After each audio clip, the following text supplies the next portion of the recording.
జై శ్రీమన్నారాయణ. చూస్తూనే ధనుర్మాసం ఎండింగ్కి వచ్చేసాము. ఈరోజు 29వ పాసురం, ఇంకా ఓన్లీ ఒక్కరోజు 30వ పాసురం. రేపు భోగి కదా, అందుకు ఈరోజు గోదాదేవి తన వెంట గోపీజనాలతో తాను ఏం కోరి ఇక్కడికి వచ్చిందో నిరూపించుకోవడానికి వచ్చిన రోజు ఇది. పరిశుద్ధమై ప్రతిఫలాపేక్ష లేకుండా వచ్చామని నిన్న చెప్పారు కదా. ఈరోజు స్వామి సన్నిధిలో తన ఆర్తిని విన్నవించుకుంటున్నారు. తెల్లవారే సమయంలో వచ్చాం కన్నయ్య, మాలో ఆసక్తిని పెంచింది నీవే కదా, నీ వల్లనే మాకు జ్ఞానం కలిగింది, ఇది నీ కృప, నీ వల్లనే కదా శబరి లాంటి వాళ్ళను నువ్వు అనుగ్రహించావు. ఒక్కసారి మేం నీ వారమని చెబితే అది రాగప్రయుక్తం. నీ దివ్యమైన పాదాలకు మంగళం పాడుతున్నామయ్యా. లోకంలో పురుషార్థాన్ని ఆశించి జీవులు నానా యాతనలు పడుతూ ఉంటారు. ఆశ్చర్యం కదా, సమస్త జీవరాశికి శ్రీహరియే పురుషోత్తముడు కదా.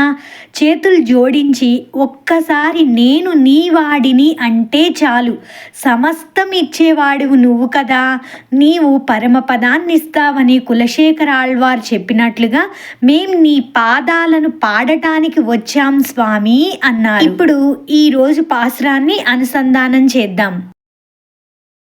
சித்தும் சிறுகாலே வந்துன்னை சேவித்து உன் பொத்தாமரை எடியே போத்தும் பொருள் கேளாய் பெத்தும் மையத்துண்ணும் குலத்தில் பிறந்து நீ குத்தேவல்யங்களை கொள்ளாமல் போகாது இத்தப்பறை கொள்வான் நன்றுகான் கோவிந்தா எத்தேக்கும் என்றென்று பிறவிக்கும் உந்தன்னோடு உத்தமமே யாம்போம் உனக்கே நாம் ஆச்செய்வோம் மத்தை நங்காமங்கள் மாத்தேல் లోరెంబావాయ్. ప్రతి పదార్థం స్క్రీన్ మీద డిస్ప్లే అవుతూ ఉంటుంది, అందరూ గమనించగలరు. తాత్పర్యాన్ని గమనించినట్లయితే సిత్తుం సిరకాలే, ఇంకా చీకటి తొలగని తెల్లవారే సమయంలో నీవున్న చోటికి మేమే స్వయంగా వచ్చి నిన్ను సేవించా, ఆపై నీ యొక్క బంగారు తామరల వలె స్పృహణీయములైన నీ పాదములను కీర్తించుచున్నాము. ఇందువలన మేము కోరు ప్రయోజనంను తెలిపెదం వినుము. ఓ స్వామి, పశువులను మేపి అవి తినిన పిదప భుజింపు మా గోకులమున పుట్టిన నీవు మేము నీకై చేయదలంచిన ఆంతరంగ కైంకర్యములను స్వీకరింపకుండా వీలు లేదు. అంటే మాలో పుట్టావు కనుక స్వీకరించి తీరవలసినదే. గోవిందుడా, ఇప్పటి వరకు మేము చెప్పినట్లు నీవనుకొనిడి కేవలం పరై అను వాయిద్యంను, అంటే తప్పెట అని చెప్పుకున్నాం కదండి, దాన్ని పుచ్చుకొనుట కాదయ్యా మేమీ వ్రతాచరణకు దిగినది. మరి మేము కోరు పరై వేరు. అది ఏమిటంటే ఆత్మ ఉన్నంత వరకు 7 జన్మలకును నీతోనే సకల విధ బంధుత్వం కలవారముగా మేము కావాలి. మేము నీ కొరకయ్యే సకల సేవలను చేయవారలం కావలేను. ఇందుకు ఆటంకాలైన ఇతర కోరికలన్నింటినీ మా నుండి వెంటనే నశింపచేయు స్వామి, ఇదే మేము కోరు పరమ ప్రయోజనము అని చెప్పి నీ కచ్చిగా నీ స్పష్టపాతంగా కుండలు బద్దలు కొట్టి చెప్పేశారు. భగవంతుడే సాధనమని పట్టాక భగవద్ రుచియే ఇతర ఉపాయముల నుండి వీళ్ళని విముక్తి చేస్తుంది. ఆ రుచియే వీరిలో పొందాలనే త్వరను పుట్టిస్తుంది. స్వామిని నిర్బంధిస్తారు పా ఇమ్మని. వీళ్ళు కోరే పరై స్వామి యొక్క నిత్య కైంకర్యమే. అది సాధ్యం కాని దీనిని సాధనగా భావించడం, ఆయన్ని అడగడం, ఆర్తిని ప్రదర్శించడం ఇవన్నీ ప్రయోజనాలు కావు. చైతన్యం ఒకటి వీరిలో ఉంది. దీనివల్ల ఊరకుండలేక ఏదో చేస్తూ ఉంటారు.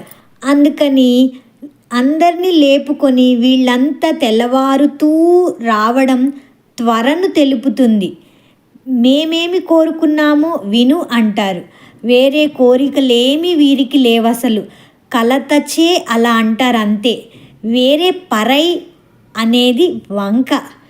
కైంకర్యం వారికి చేయాలి, దోషాలు దూరం అవ్వాలి అంటారు.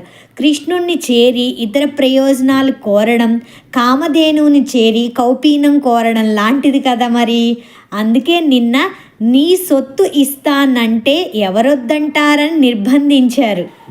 మన స్వామి ఇప్పుడు మీరు చెప్పినట్లల్లా చేశాను, సులభుడునై అడిగినవన్నీ గతంలోనే ఇచ్చాను, అయినా ఇంకా మీరు ఏదో అంటూనే ఉన్నారు, ఏమిటో తెలియడం లేదన్నట్లు ఊరుకున్నాడు మన స్వామి.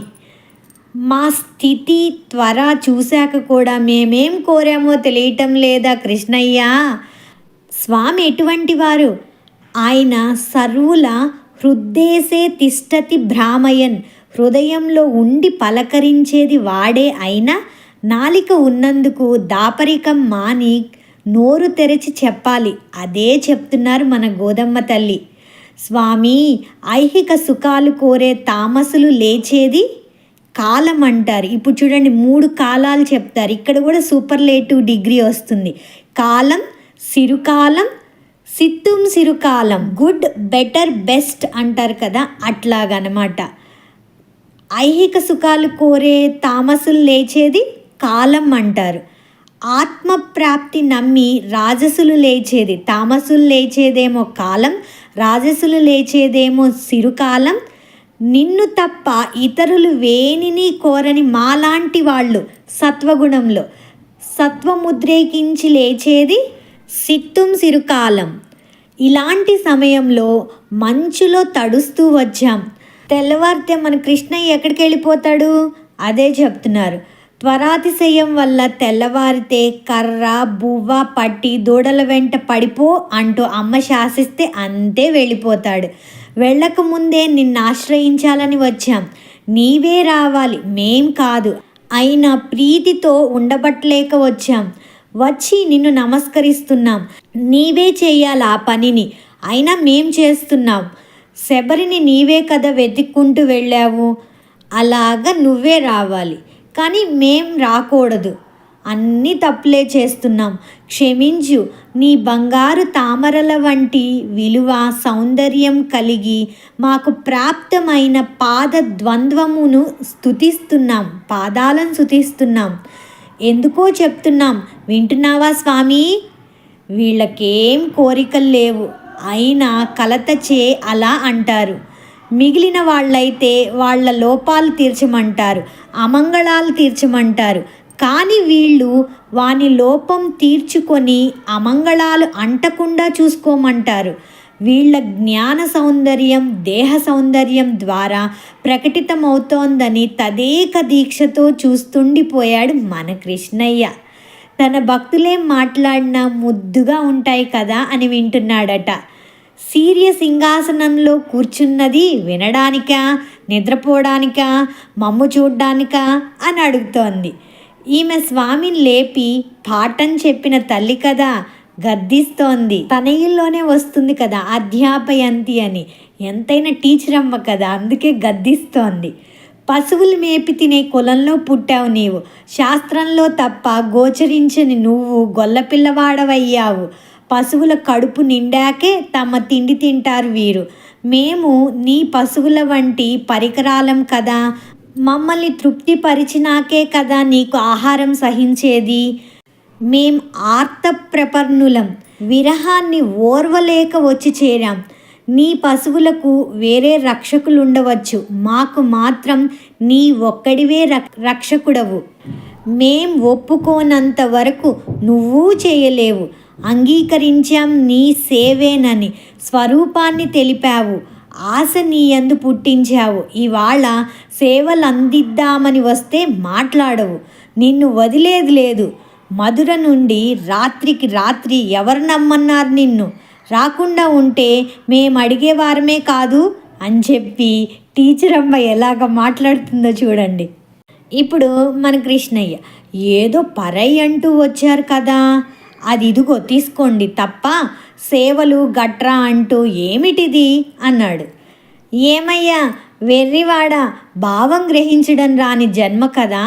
కోపంతో అమ్మ విషంరా అది తినరా అంటుంది. తినమన అర్థం, విషమనా కాదు, తినవద్దనడంలో తాత్పర్యం కదూ. అలాగే ఇంకో ఉదాహరణ, ప్రేయసి ప్రియుడు ఉన్నాడు. ప్రేయసి ప్రియుడితో అంటుంది, నేను ఈరోజు ఊరికి వెళ్తున్నాను అని.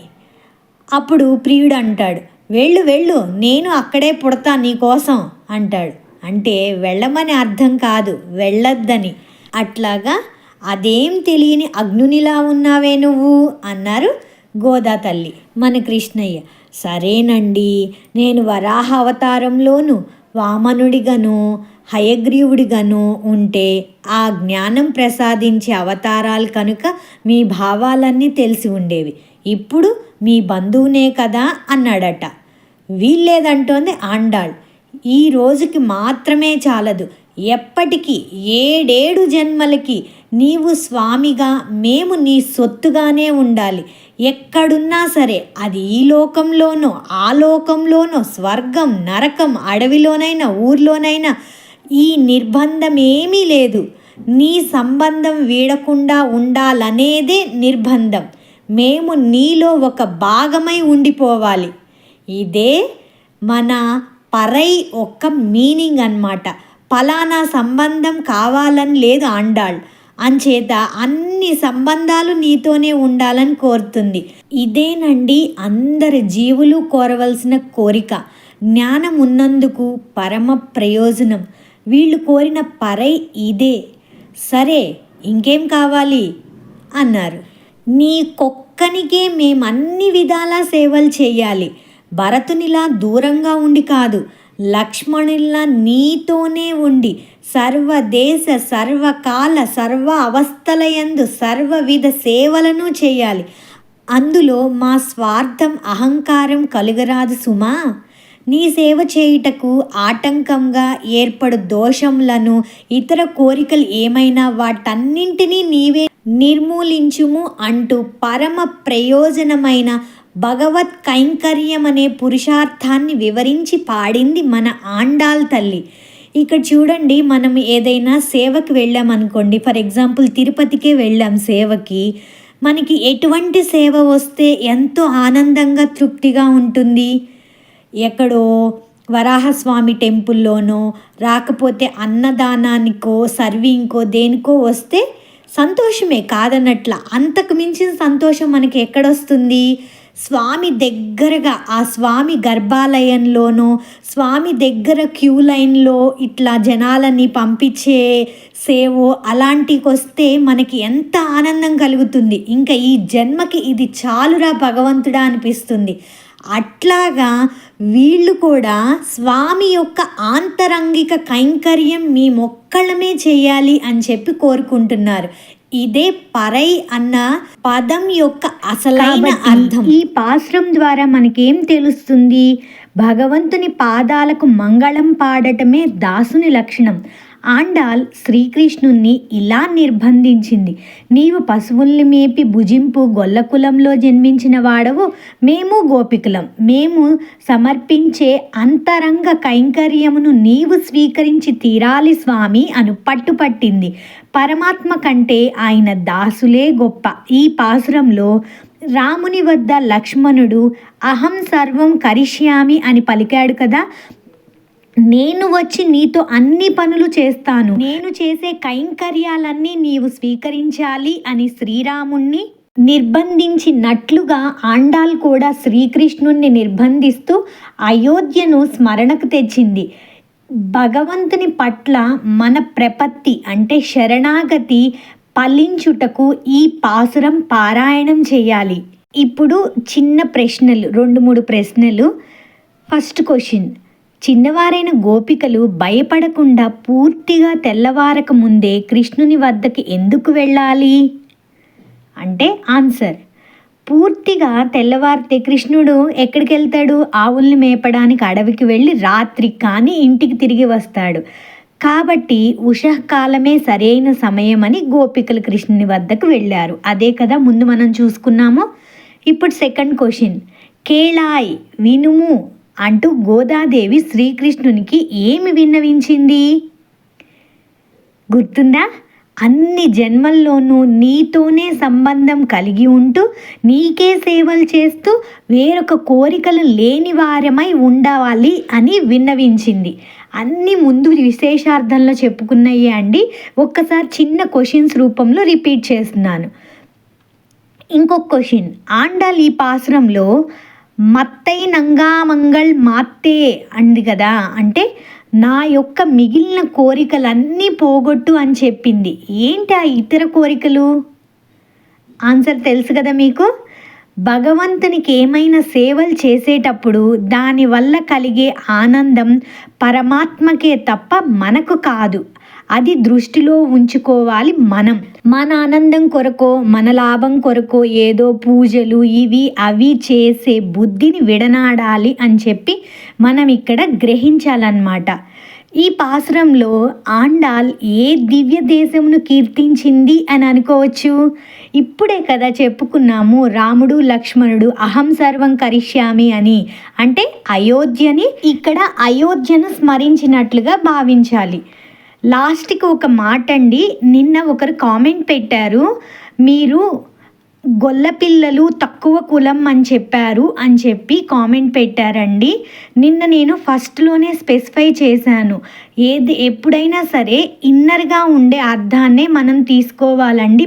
పైకి ఎగ్జాంపుల్కి గోపికలు నెయ్యి తినము, పాలు తినము, ఏ కాటుక పెట్టుకోము, అందచందాలని ఏమీ చూసుకోము అని చెప్పారు. అంటే నిజంగా నెయ్యి తినరు అనే దాని మీనింగ్ అండి? కాదు కదా. ఎప్పుడైనా సరే ఈ తిరుప్పావైలో పైన అర్థాన్ని చూసుకుంటే చాలా చాలా తప్పు. ఎప్పుడైనా సరే లోపల ఉన్న అర్థాన్నే చూసుకోవాలి. కాబట్టి తక్కువ కులం ఎక్కువ కులం అన్నది కరెక్ట్గా పై ఉన్న అర్థాన్ని మాత్రం చూడకండి, ఇన్నర్గా ఉన్న అర్థాన్నే గమనించండి. రేపు 30వ పాసురం, ఇదే లాస్ట్ పాసురం అండి. ఈ వ్రతం చేస్తే వచ్చే ఫలశ్రుతి ఏంటో రేపు పాసురంలో మనకు కనపడుతుంది.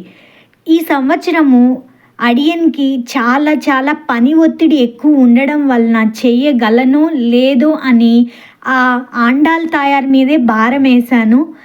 ఇంట్లో ఫ్యామిలీ సపోర్ట్తో పాటు మీరందరూ చూస్తూ ఉండడం వల్లే చెయ్యాలి అని ఇంట్రెస్ట్తో ఇంతవరకు చేసి కంప్లీట్ చేయడం జరిగిందండి. ప్రతిరోజు కూడా వీడియో రికార్డింగ్ చేసి ఎడిటింగ్ చేసి షెడ్యూల్ చేయడానికి నైట్ 2-2:30 అయ్యేదండి.